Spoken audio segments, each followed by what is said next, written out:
Thank you for watching, liking, commenting, sharing, and subscribing right now. Save 10% at GoDaddy. Call from cell phone away. Save 10% at GoDaddy.com by using the coupon code CHR. Call from. This is Chris. Hey, Chris, how you doing? Doing well. Ohio. This is Dylan Combs. Oh, hey, Dylan. Hey, I got a question for you. Yes?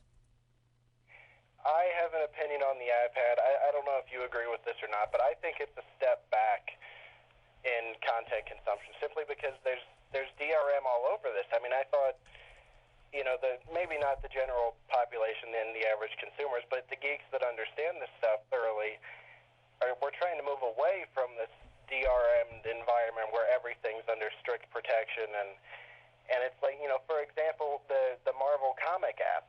I saw that and I thought, well, this destroys the value of comic books. The value of comic books a while ago was you could buy them, save them, they increase in value over time, trade them with your friends, whatever. That's completely gone now. And and there's DRM all over this thing. What's your opinion on that? Well, DRM or the iPad having... well, just a step back in content consumption as far as the DRM stuff goes.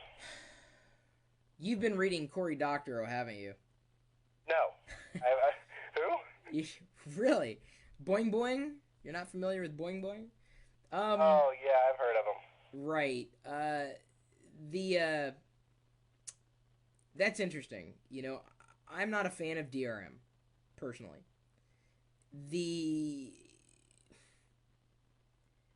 argument could be made that the iPad is a step backwards in terms of content consumption, as this is the argument or the position that you're taking. But I sat in bed and I caught up on a few episodes of my favorite television shows, Scrubs, Lost, etc.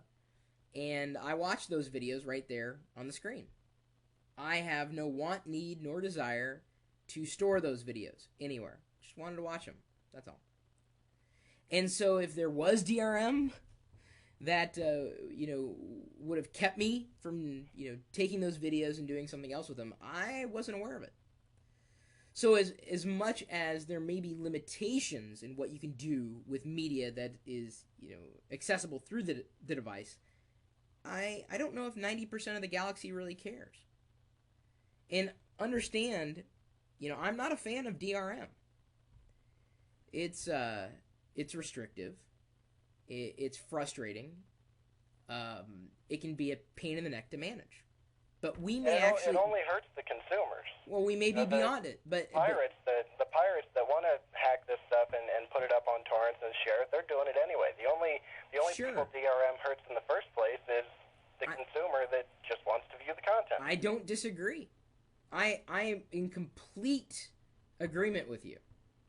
The problem is that I digest content in an ad hoc, on-demand capacity. I subscribe to Rhapsody.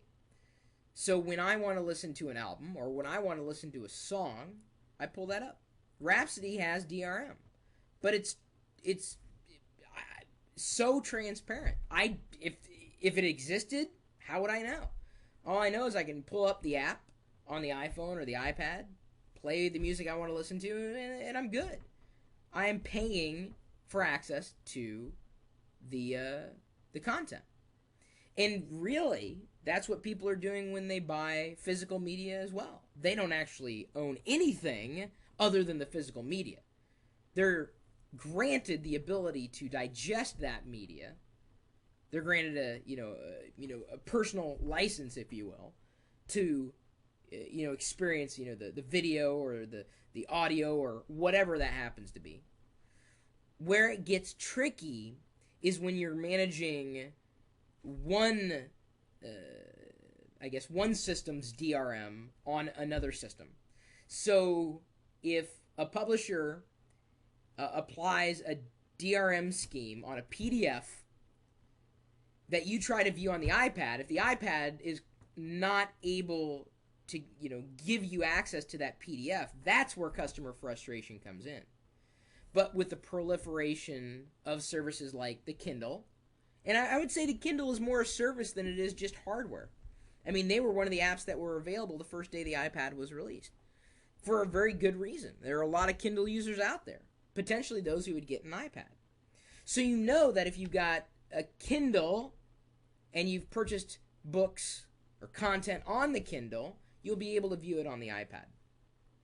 Where it gets tricky is when you're managing Napster's DRM and you're trying to listen to Napster music on iTunes.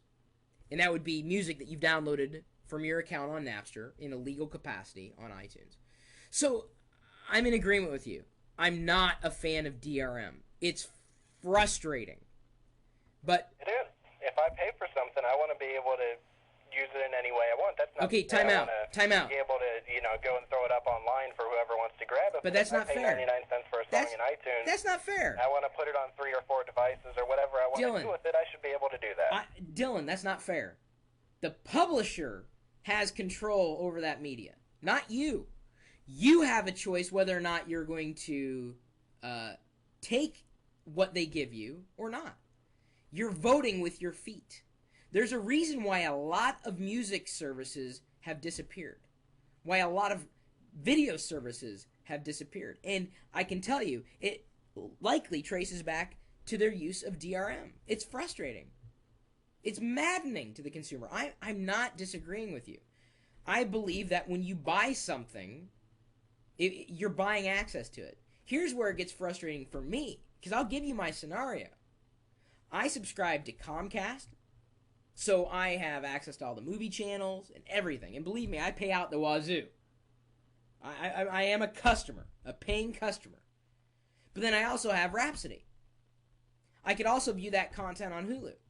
Now with the iPad, at least with ABC, I can watch any of the shows that I want to watch that they give me access to.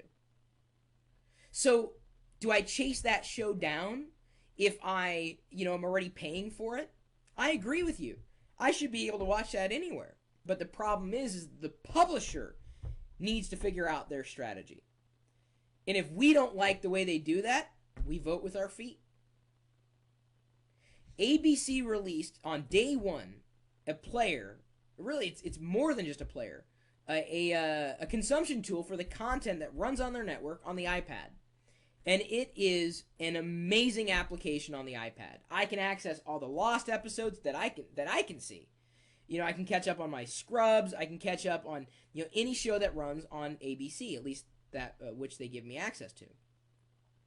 CBS released an iPad app, and it sucks. It's doing nothing more than showing me teasers to shows. Why the hell would I want that? Why would I download that? It's asinine. It is. So, the bottom line is, I'm not going to watch the shows that I want to watch on CBS because they're not giving me access to it. And I'm also not going to consume content. Wait a second, Dylan. I'm also not going to consume content like magazines if I have to pay for every single magazine that's released. I don't care how interactive. It could be interactive out the wazoo. They could send the reporters to my house. I'm still not going to pay per magazine in a digital format. I'll pay a subscription fee, but I don't consume content other than ad hoc on demand. And I'm not into paying per. I'm not into paying per song. I'm not into paying per show. I'm not even paying, believe it or not even into paying per season. If ABC were to give me, even better access, and I can't imagine they would, if they were to charge for something, even if it was so small, I'd consider doing it. 99 cents to access everything at any point in time from anywhere? Who wouldn't do that? I don't care if it's strapped with DRM. Ultimately, I know I can get to it. So it's not the DRM that's necessarily frustrating. It's the interoperability, or the lack of interoperability, of DRM schemata that's frustrating. Content can be free.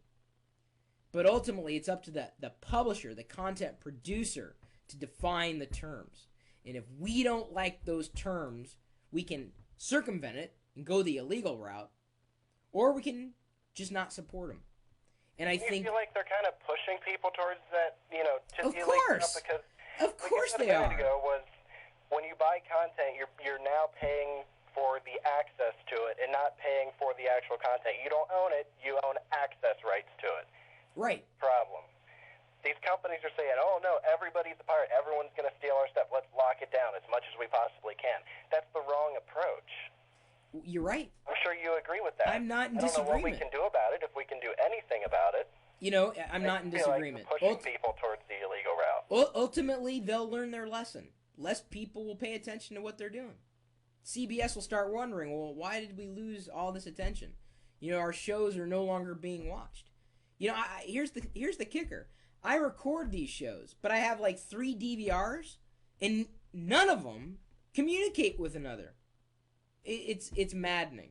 Right now, the consumer marketplace is so fragmented, and the iPad, despite its shortcomings, is, I believe, a step in the right direction with applications like what ABC is producing.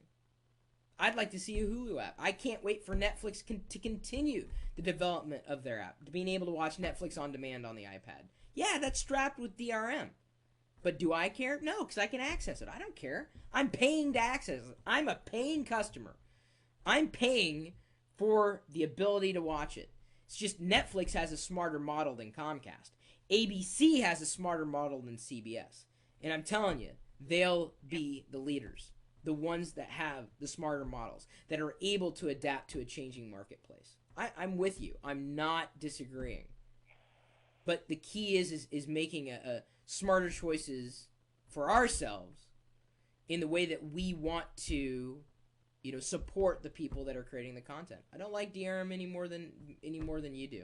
But it's not right to break the system. It's right to not support the system. That's my level of ethics. That's where, you know, that's where I sit. There, you know, ultimately you're going to have the DVD Johns of the world, you know, breaking encryption. And do I care? Not one way or another, because, you know, hey, it's they shouldn't have been you know, messing with consumers in the first place. Consumers are their entire audience. They need to be serving consumers. If they can't figure out the model, how's that my problem? But if I don't like what they're doing, I vote with my feet. So if you don't like what Marvel's doing with DRM, you know, you could support, what is it, the CBZ format, which is not exactly official, but it can be used. Is that the comic book file extension? I couldn't tell you. I believe so. I'm not a huge comic book fan. You know, it needs to change, and is it a step backwards? I'm not going to go that far. I actually think it's going to give publishers the ability to change. Time magazine obviously doesn't get it. Popular Science magazine doesn't get it. I think it's too early to say if it's a step backwards, and that's the way it looks right now. But like you said, it's up to Dylan, they're putting this stuff out. If nobody buys these the way that they're doing it, they have to change. If nobody buys, the consumer is going to buy it. The everyday consumer is going to buy it. They're going to be frustrated with it, but they're going to deal with it because what else are you going to do? We'll see. They feel like they don't have a voice. We'll see. Just go along with whatever the big companies say. Right. The $5 per magazine on an iPad, I think, is going to last a couple weeks. Yeah. Because you start adding it up and like, wait a minute, why am I paying this much? Unless it's extreme value to somebody. And it may be. It may very well be. Who am I to say that it's not of value? To me, it's not, and I don't think it's a model that can be sustained, because I would be nickel and diming myself. I already feel like I'm nickel and diming myself. So, you know, it's up to the consumer to vote. The choice is ours. And the publisher is either going to change or they're going to die. Yep. So. Well, Chris, thanks for your time. Thanks for your opinions. No worries. I'll let somebody else call in. You have a good one. Thanks for the call.